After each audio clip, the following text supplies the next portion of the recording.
get the at least 30% for the upsell take rate for that. You have good answers, I have good questions. That's why we are here. Yo, what's up everybody? Welcome back to a brand new episode for the Art of Affiliate Management. And today is a topic where I already know that I will learn a lot. Yeah, because it's about KPIs and numbers were never my thing.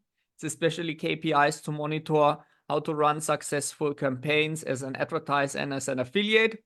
And as she's coming from the world of physical goods, what is also not my thing, beside a small excursus to flashlight, I know that I will learn even more. So a very big welcome. It's only me, but yeah, just imagine now here are 10,000 people watching. A big welcome to Haiphie Hua. I hope I pronounce your family name correct.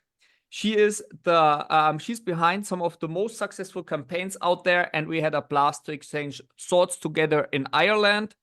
You were either before or after me. I think before me, also exchanging some stuff about your work that I liked a lot. And here we are. And the sponsor of today is Mojo Host that I use myself since 2017. Thank you very much for sponsoring.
So, Haiphie, we met in Ireland. We had a good talk.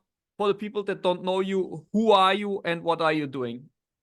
Yeah, so I started in this industry in 2016 in Irvine, California. I worked for an advertiser, so my forte is nutraceuticals, skincare, gadgets. So I worked for the advertiser, learning everything I need to know on how to build campaigns, building offers. And what's really important is making sure we have the infrastructure in place to make sure that everything goes smoothly. For example, what's really important metrics of the backbone of an offer is the customer service. So making sure that the customers are handled properly, have proper scripts where we can save the sale or save the customer or upsell, cross-sell the customer. So part of that remonetization process of it is really important. Fulfillment, I learned how to do inventory cycle, all of that good stuff, which is really important, making sure the customers get their products on time. To also the traffic side of things too. So after that, I learned I had my own offers as well, and so What stuff you had on your own? What offers you had on your own? So I have like more so like nutraceuticals, so like Nutra, male enhancement, diet, always a good one, right? So keto gummies, back in the day, Garcinia, right? So all the I capsules. recalled it. Garcinia, that was also like a berry or so that makes you skinny. Was it like this? Yeah. Well, Garcinia is like a green tea extract, right?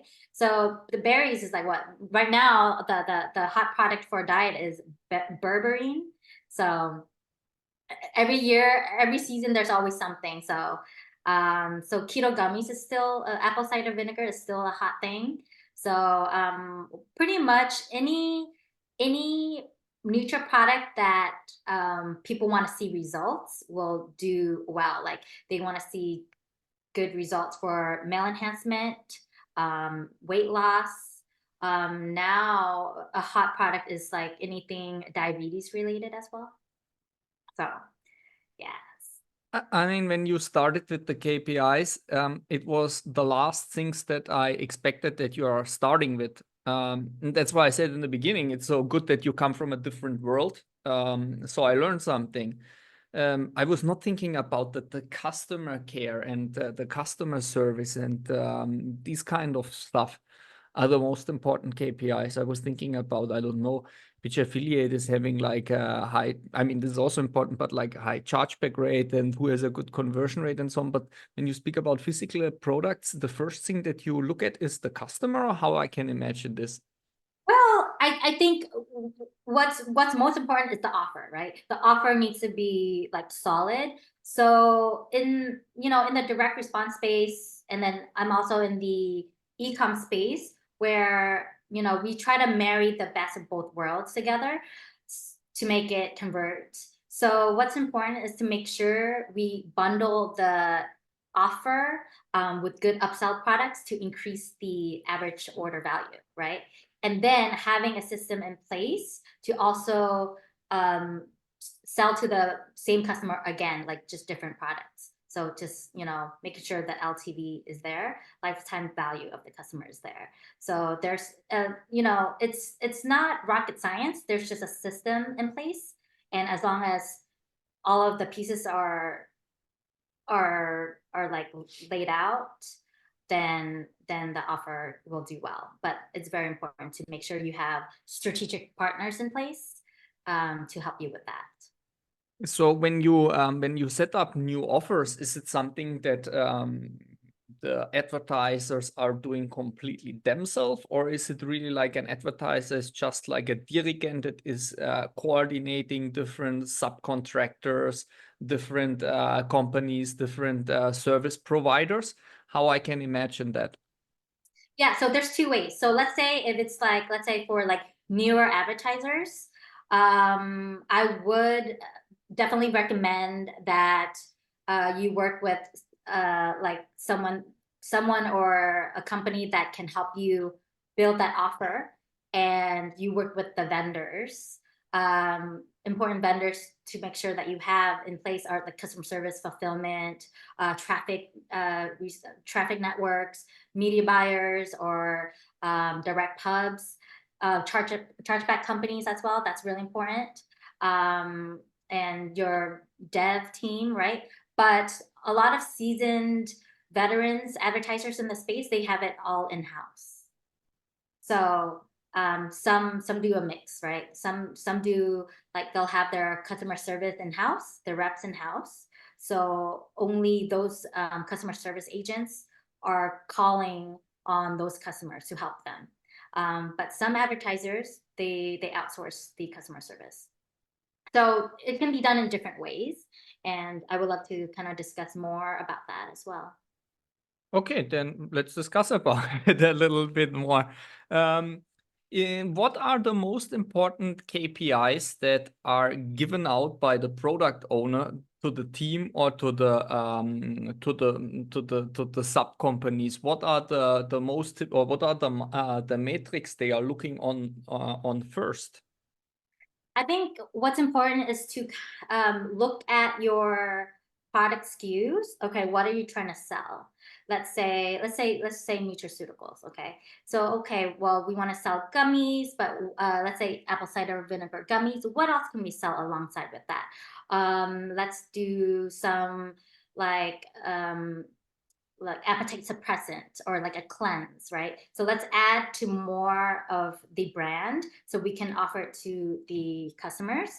And after that, what's the Hua product? What's hot right now that we can get customers in the door, right? So maybe it's the gummies, right?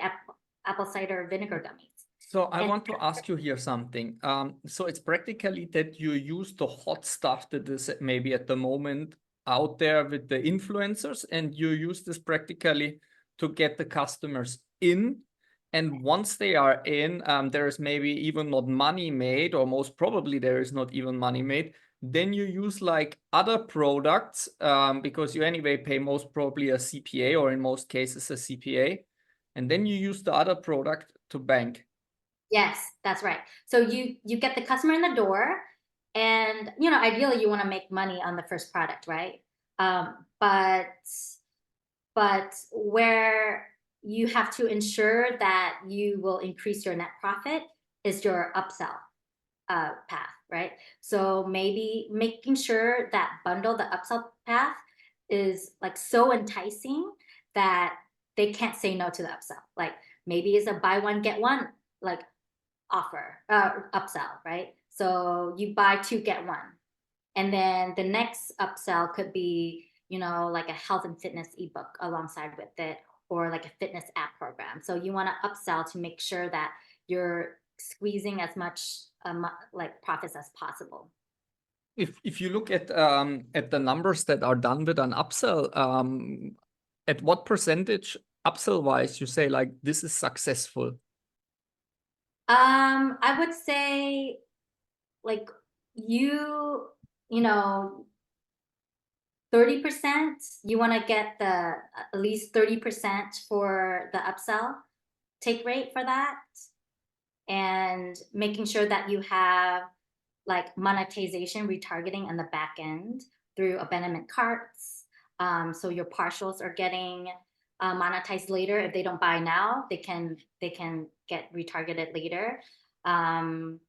Maybe it's through also SMS as well. That's very effective nowadays. So can't sleep on the SMS email SMS retargeting as well. So at what stage of the customer journey you are getting the SMS where you are collecting the numbers of the people? So that's a great question. So Thank you. that's I a don't really have good answers. You have good answers. I have good questions. That's why we are here. for the direct response style page, right? Usually it's the name, email, and phone number. But Mhm. sometimes the customer will like cancel out of that page because they don't want to put too much information. So it's very tricky, right? So it's very tricky. But so you kind of have to be strategic about it. But sometimes you can get the phone number on there too. Or another way to capture the phone number is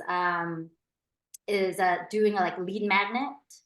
Like, oh, like if you want this free product or free ebook, give us your email or phone number. That's another way to capture their phone number as well. So there's many different strategies. It's just a matter of how you want to build the offer. We spoke about lead magnets. Do you mix sometimes the lead magnet with practically the sales, or should that be always like two different campaigns, two different landing pages, two different approach, or is there a good way to combine that? Yeah, so good question for that. So for like, let's say e-com, a mix of e-com and direct response brands, let's say for Nutra, I recommend doing like an e-com style website of all the products, like a homepage and all of the beautiful branding and all of that important stuff that you need to have. But when you are running, let's say, paid media, like paid social, search or Google, I think it's important to run like landing style pages to get that. Because otherwise you don't make the money back. I think the conversion is better if you're showing the landing page, the product landing page. Mhm. The product landing page has all of the important conversions to get it to make that sale.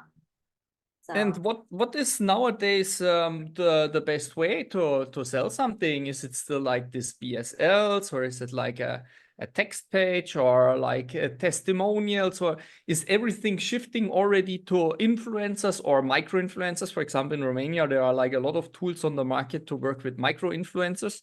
What is at the moment the most trendy thing in these products that you are active? yeah, so VSL converts really well. Um, but sometimes the VSLs could be really long. Like it takes what 45 minutes to finally offer the price, right, the product price. So not a lot of people have that much patience, right? So it's very tricky. It depends on what you're trying to sell, and so VSL works really well, but sometimes it's very pricey. It could be like 25 grand to to uh to have a VSL offer just for the video alone, right? So maybe another route could be influencer marketing or go on TikTok shop. And then leveraging the TikTok influencers to help you sell your products. So like TikTok affiliates, Instagram influencers as well. But nowadays, I know years back, like the influencer marketing program was doing really well, but now things are just it's also getting harder as well, right? So we just kind of have to go where the audience is, and right now it seems to be TikTok shop is where the people are at. Such a dynamic, huh? Yeah. So it's changing all the time. And I think what's important is to kind of be, making sure that you're offering your product to these various marketplaces, right? So let's say your Shopify site, but also it's important to have your products on the Amazon store. For example, like if I see something, let's say I'm on Instagram, I'm like, oh my gosh, that's a cool product. I want to buy that. But I don't like my credit card to put in my credit card into this website because I don't know them. I don't know if I trust them, right? So I'm gonna go I think search up. there is a high chance that at least you know them. Say again, exactly.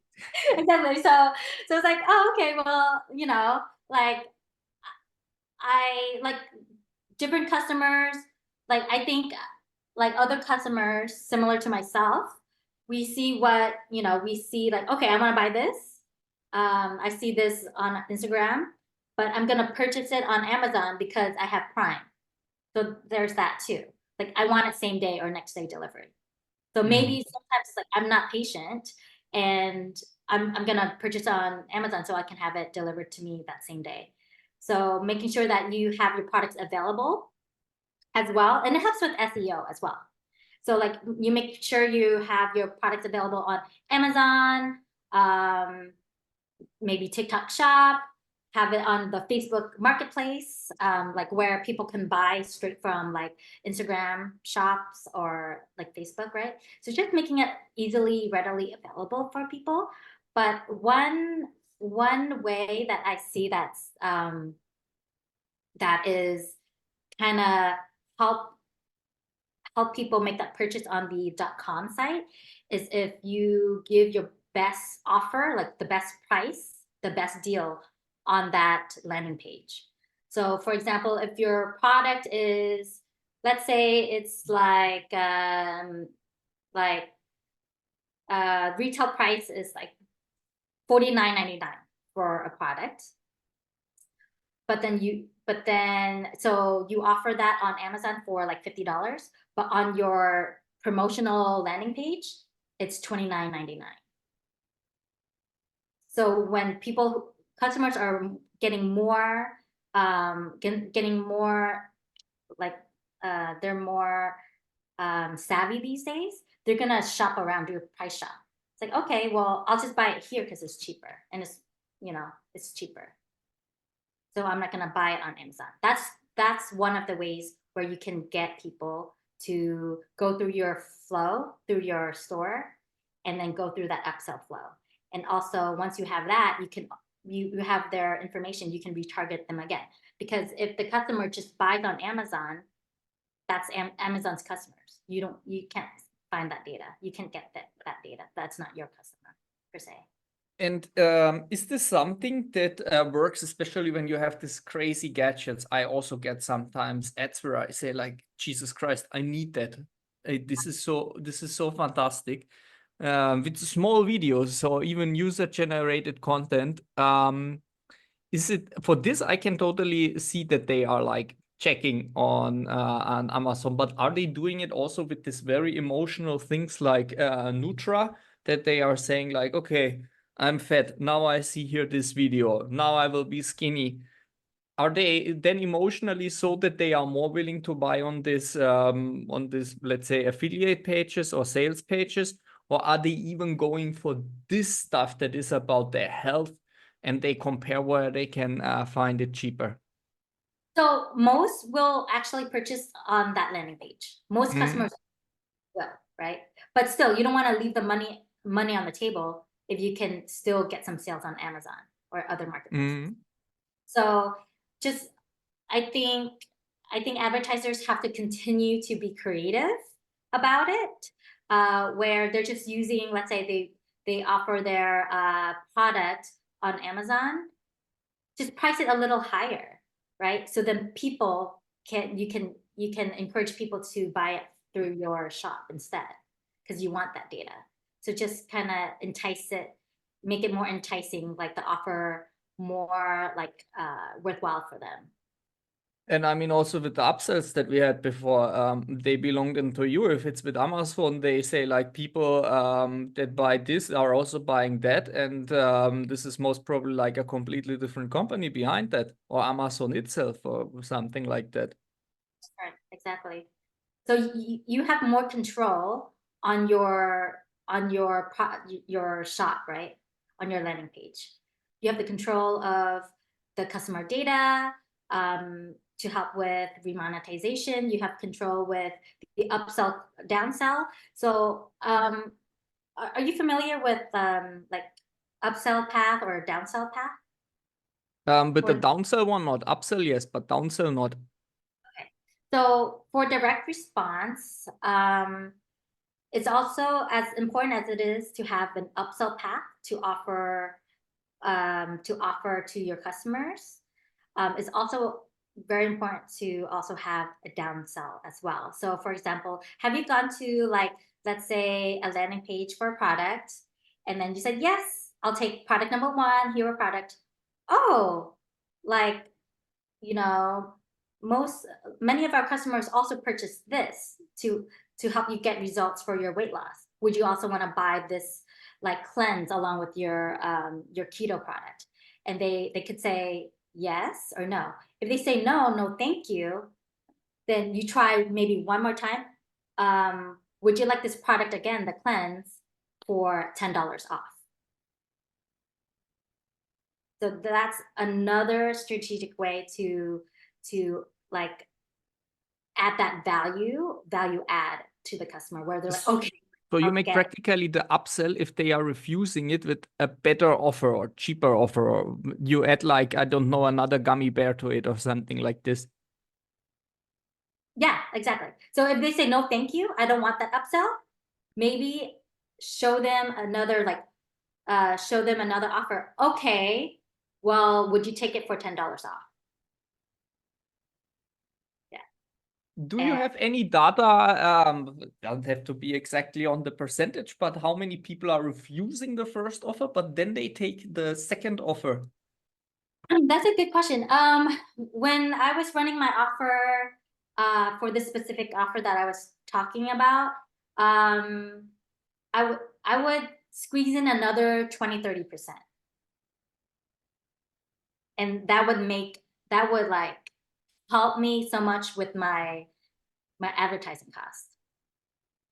So that's why I'm kind of sharing it with you, because there's so many ways to not leave money on the table.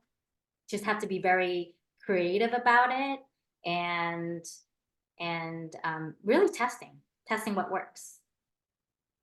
I mean, I never worked in direct response and was always like digital stuff, but there is so much things that I would never thought about. And I think the next time I buy something online, I have to buy a few more suits for Affiliate World. Um, I will see what they are doing. Yeah, no, it's really interesting. Yeah, like, you I will know, extra not order. I will wait what they are sending me as an offer for the abandoned cart. and Mhm. then I will buy. But before I check out, I will refuse everything and see if they are giving me then maybe a belt for free or something like this. Exactly, exactly. So, but you know, like, but I'm sure you've seen brands that don't really offer really good deals to get you kind of to purchase, right? Like, let's say abandoned carts, right?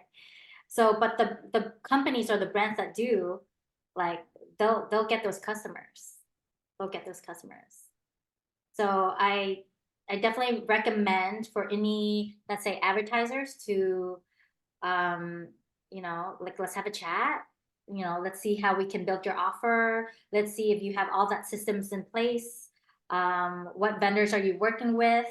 And just making sure that you have all of the important elements to make the offer work. And really, it's about testing, right? Marketing is about, like, we're collecting information and we're testing. Either it works or it doesn't. So let's say if you look at your numbers and it's not profitable yet day one, let's say it's a Nutra brand, but it has a recurring subscription. Maybe you don't make money day one, but you'll make money for like month one or after month two, right? Because you want to get the customer to be a repeating customer, not just buy one time and never purchase again from you. So just make sure, let's say for the recurring subscription aspect of it, that monthly price, that savings, that offer is like worthwhile for the customer to be a subscribe and save customer for your brand. I mean, the things that you are saying is most probably for a lot of people that are in this field, like 101, or maybe not. But I know that a lot of people out there that I also bump into, they want to make an offer and so on, and they are playing around, and they are definitely not paying attention to all of the things that you are saying now. 100% not, because I see their offers. I see it sometimes. Yo, bro, I have now this and this. Oh, let me see. Yeah, cool product. Maybe it's really a cool product, but how to squeeze out the money to make it really like also a really profitable product? Yeah, okay, that is of course the trick. What tools and methods to use to control all this performance indicators you're speaking about, to see, okay, how much we down sell, how much we upsell, what are you using to monitor that all? Because it's quite a lot of data, and I think the data comes also from a lot of different sources. Yeah, so there's actually a lot of tools out there to help with split testing as well. Um, and and it depends on the CRM that they're using, right? So it depends if they have the CRM that they're using can show them the correct metrics. And sometimes, it's just really about kind of like digging into the spreadsheets and looking at the numbers, and just, you have to watch the metrics. You have to be a numbers person, right? You have to watch it. You have to watch it daily for sure. For daily, you have to watch your numbers daily. Sometimes it changes like hourly too, depending on what you know affiliate networks you're using, what traffic sources you're using.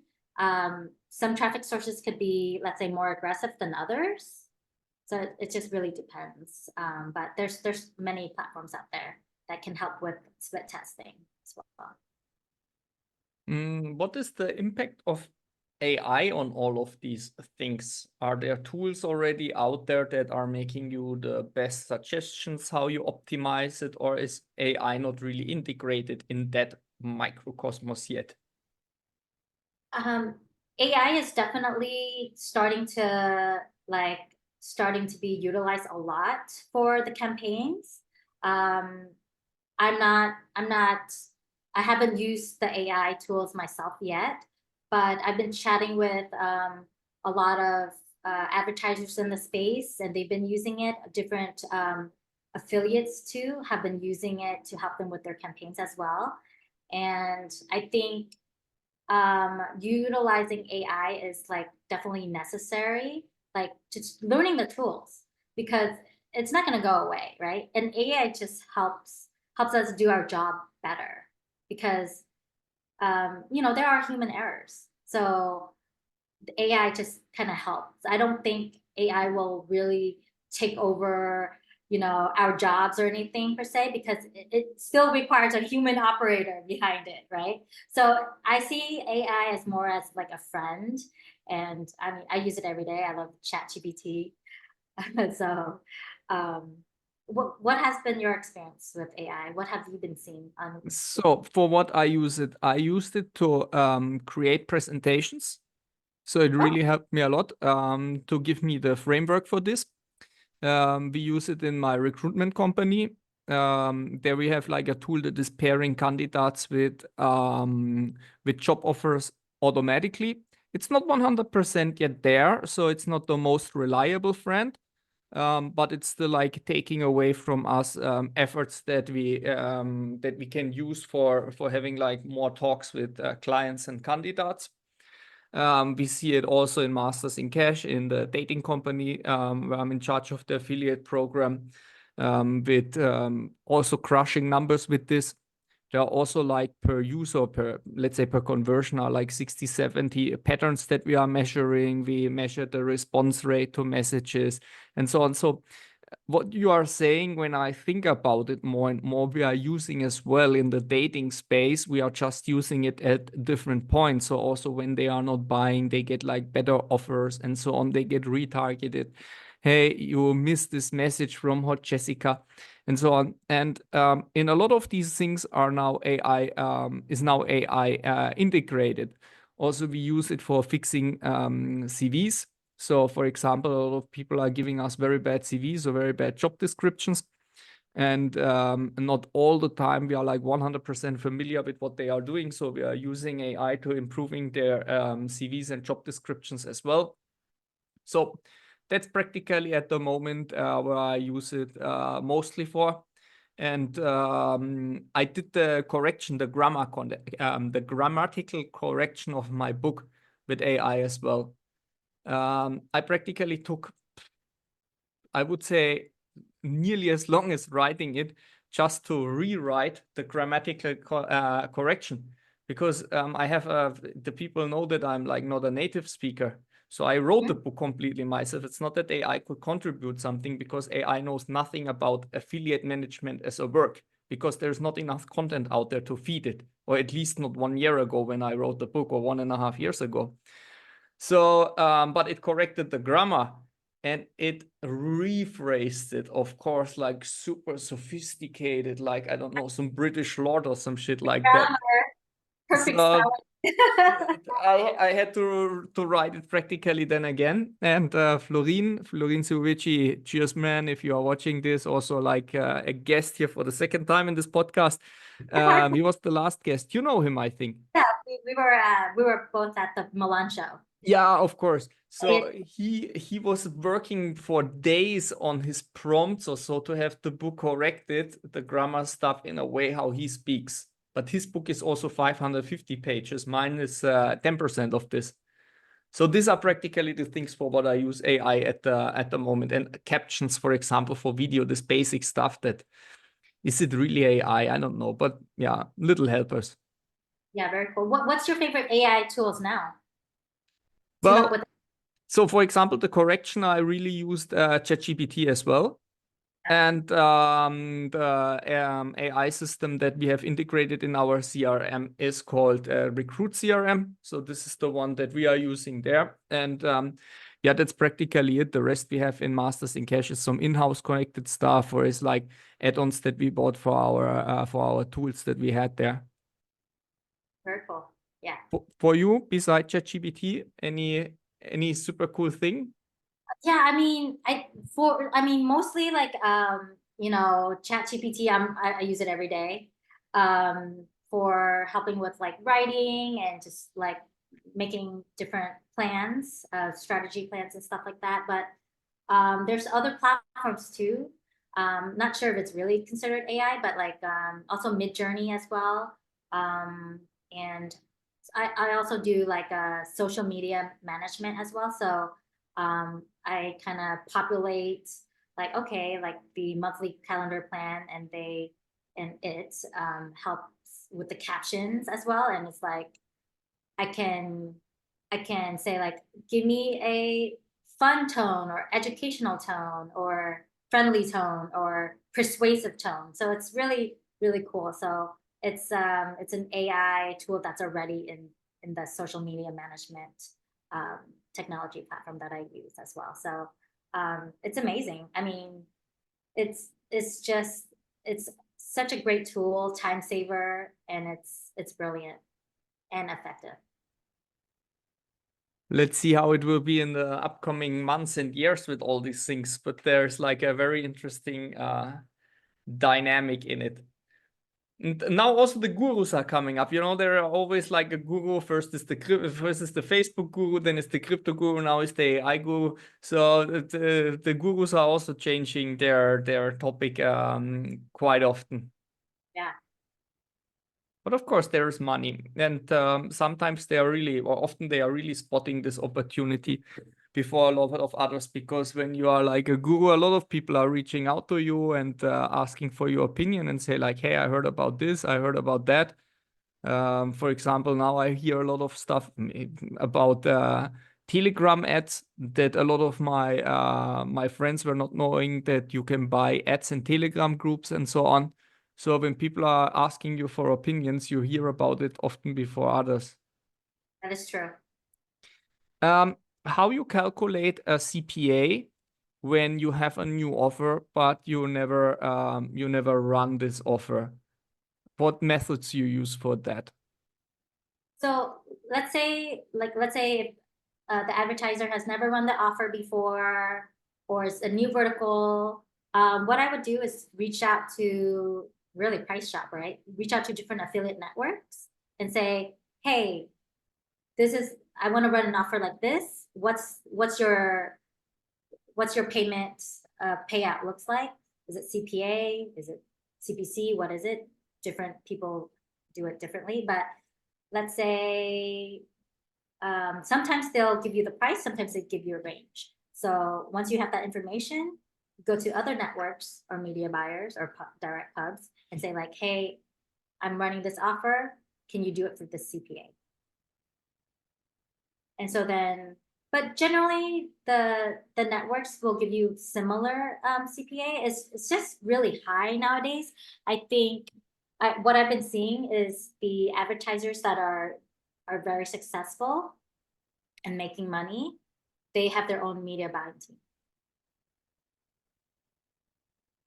Yeah.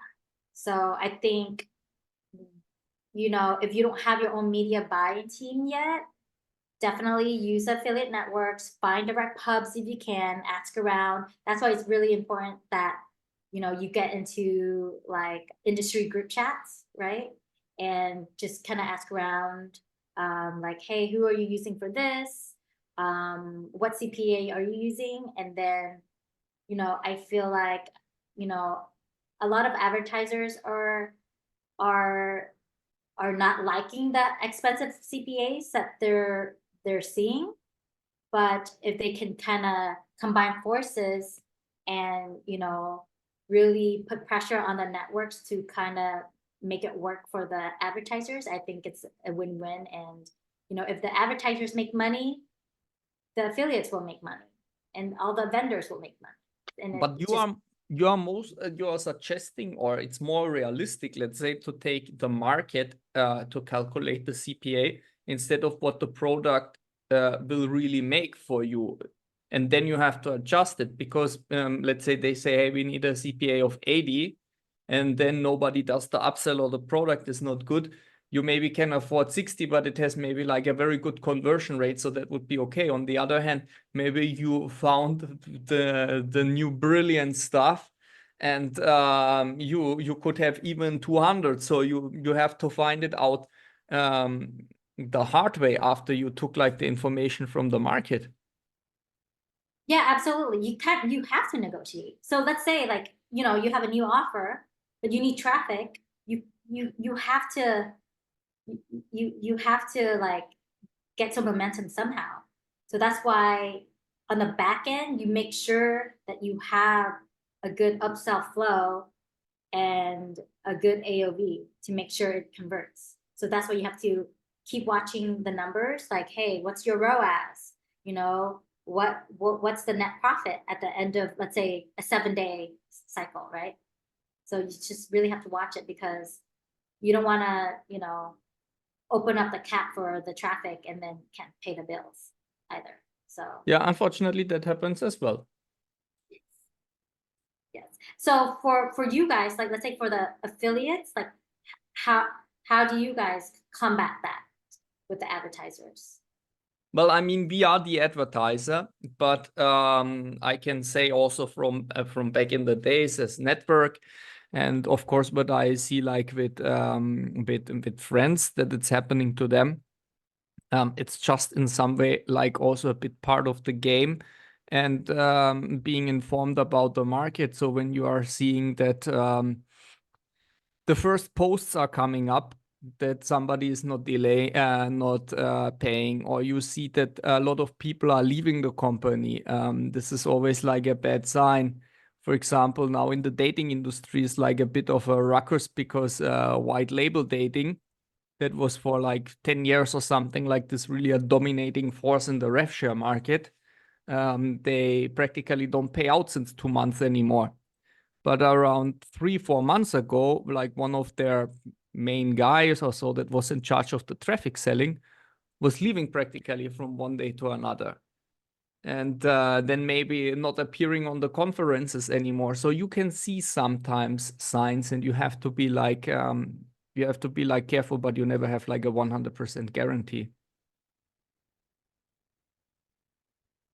The bigger problem that we have to deal with is, of course, fraudulent affiliates. And that's something that I will speak also a little bit more about at the dating panel in the affiliate world, is that they hire in the meantime actors to trick us. Can you imagine this? We had 2 cases where people were hiring Ukrainians because Ukrainians are always having good traffic. We never had like really problems with them. So it was always cool to work with them. And they know that every network, every advertiser in our industry, doesn't matter if it's iGaming or if it's dating, all this kind of stuff, wants Ukrainian partners. Or the Baltics, there are a few nations that have a good reputation for this kind of things.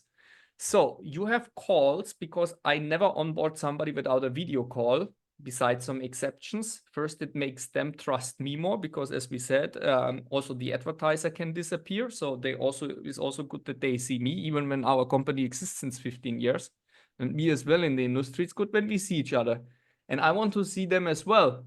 Also, when you speak with each other, it makes the connection way closer than if they are just like a guy signing up, yo, bro, what you want to run, grab the links from the network software or something like this. So these guys were hiring Ukrainian actors, or if they were even Ukrainians, but my team confirmed me that they speak Ukrainian, but a bit weird, but they speak it.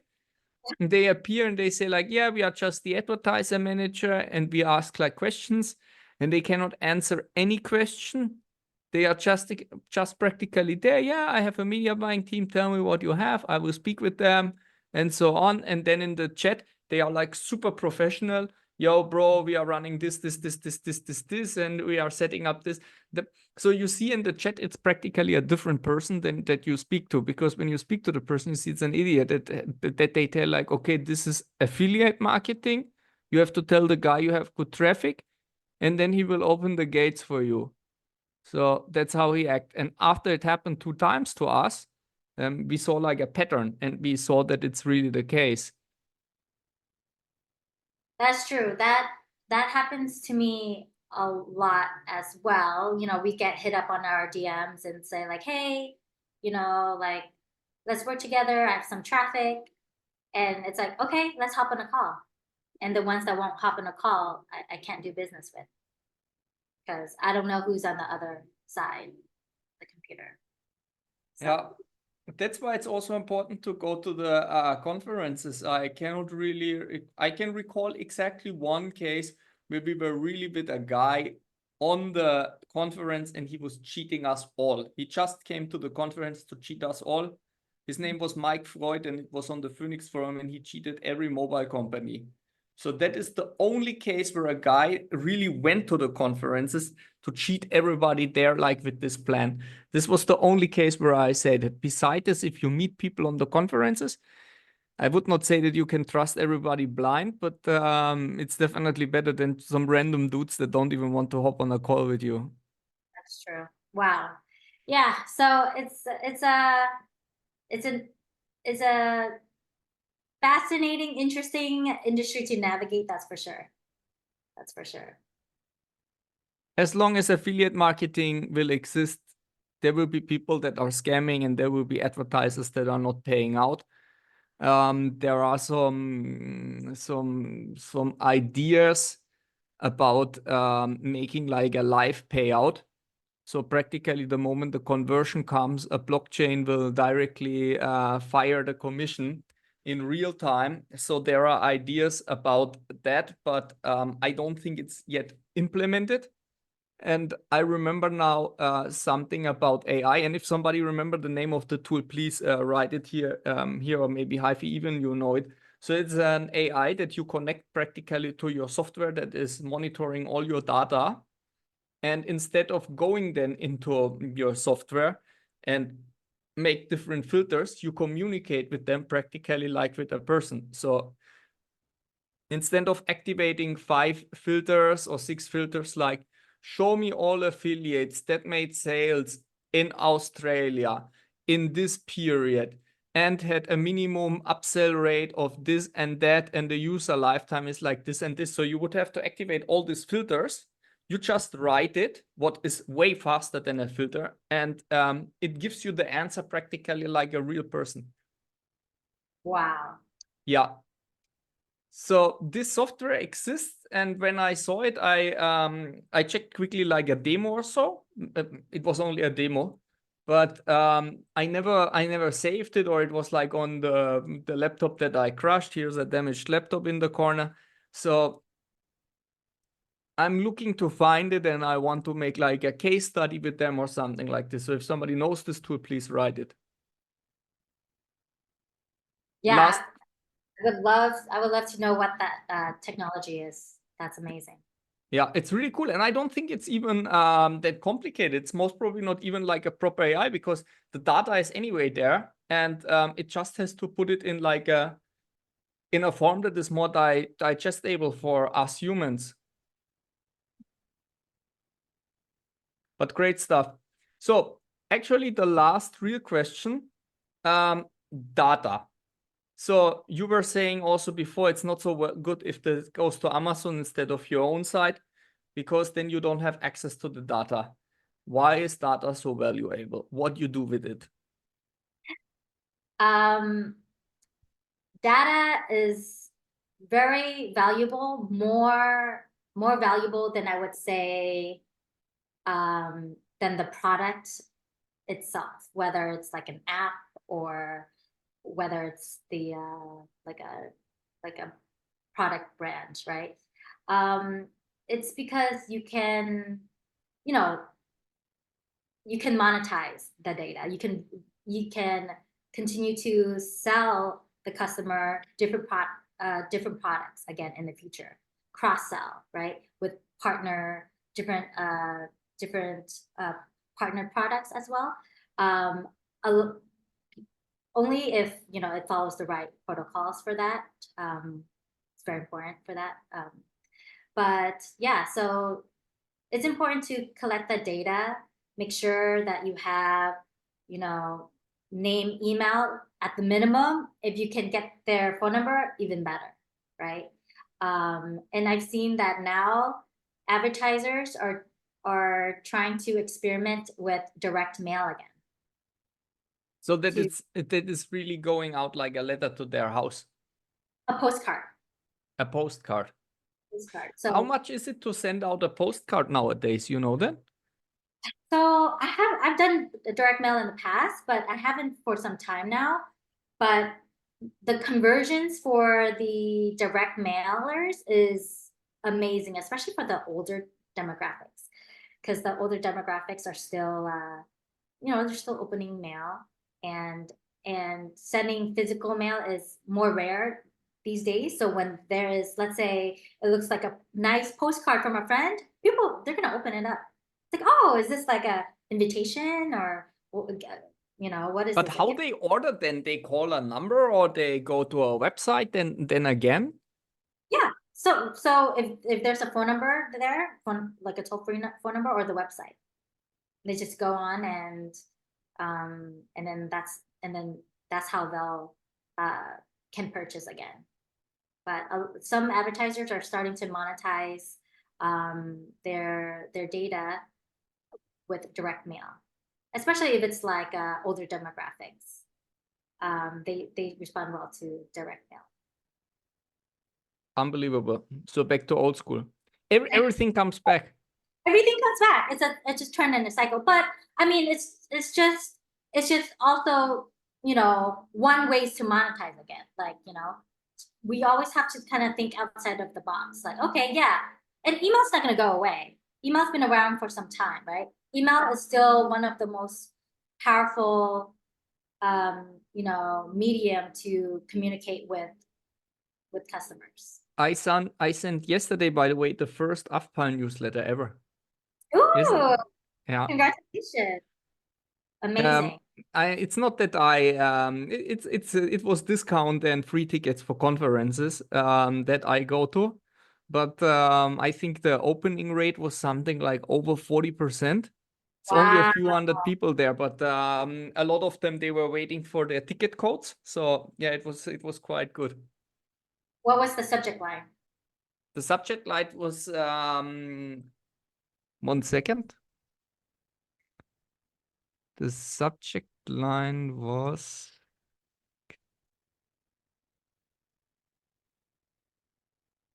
Is it?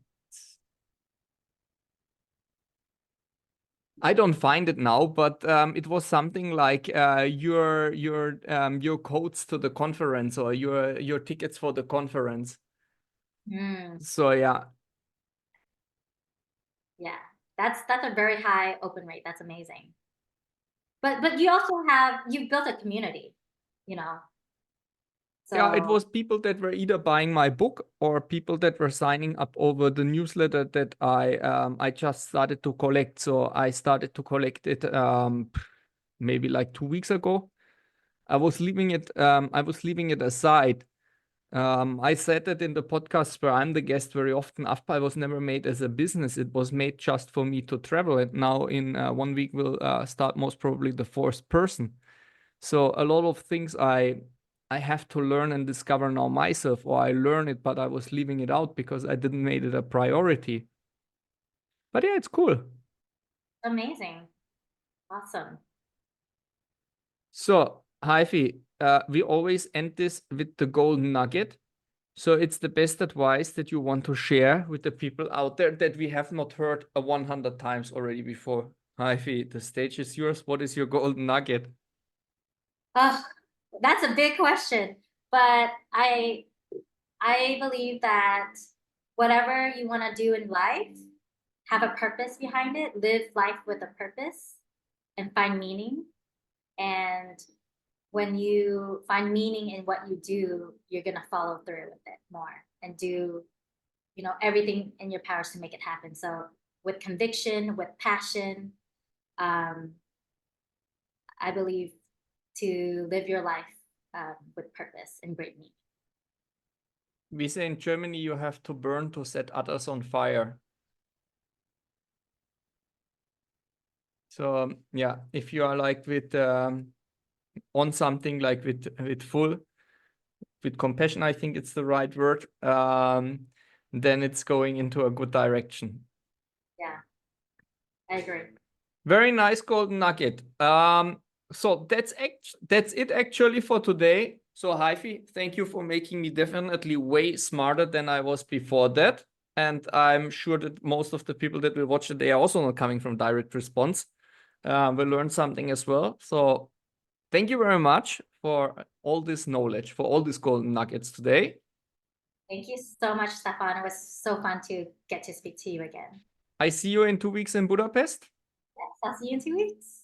See you in 2 weeks. So thank you once again to you, Haiphie, and thank you also at the end to Mojo host, to Roland, to Natalie, and of course, Brett Mitchell for supporting this format. Thank you very much. Have a great day, great evening, or whenever you are watching this. Peace out. So